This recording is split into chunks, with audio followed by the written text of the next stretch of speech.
সংঘর্ষ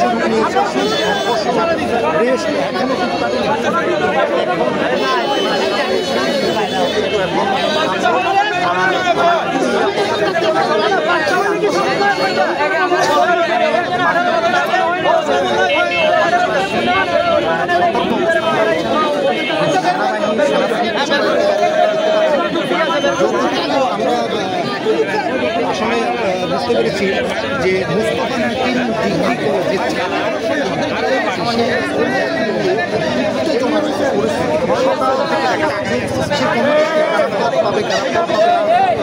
এই যে বিষয়গুলো ছাত্র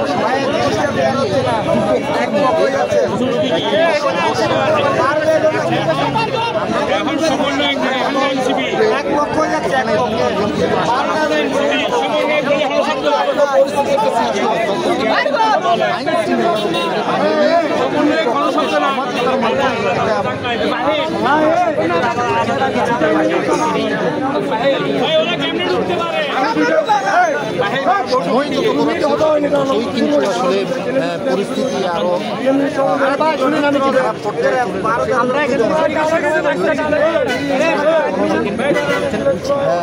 পুলিশের সদস্যরা এই আকর্ষা থানার সামনে থেকে কিন্তু আসলে সরে যেতে বারবার কিন্তু আসলে বলা বলছেন তারা, কিন্তু এখানে আসলে সরে যাচ্ছে না, সবাই থানার সামনে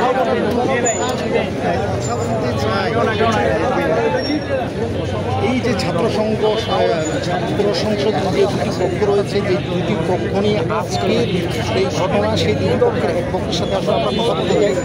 তারা বলছেন যে অপর আরেকটি পক্ষ যে রয়েছে, অর্থাৎ ছাত্র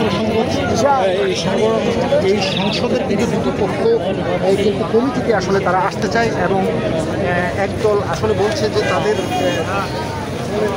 কিন্তু আসলে তাদের দলের পক্ষ থেকে কিন্তু আসলে কমিটির পদ বা যাওয়া হচ্ছে। এই যে পদ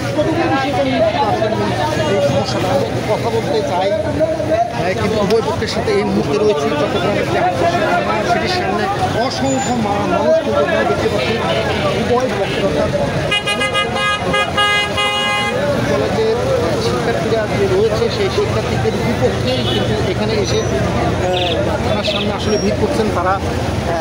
তবে থানায় কাউকে এই মুহূর্তে আটক করা হয়েছে কিনা, কী পরিস্থিতি সেটা কিন্তু জানা যাচ্ছে না। এই মুহূর্তে থানার যে সামনে গেটটি রয়েছে সেটি কিন্তু একেবারে পুরোপুরি বন্ধ করে দেওয়া হচ্ছে। অতিরিক্ত যে আইন শৃঙ্খলা রক্ষাকারী বা পুলিশ কিন্তু মোতায়েন করা হচ্ছে। পাশাপাশি দেখতে পাচ্ছেন সেনাবাহিনীর বেশ কয়েকটি গাড়ি রয়েছে।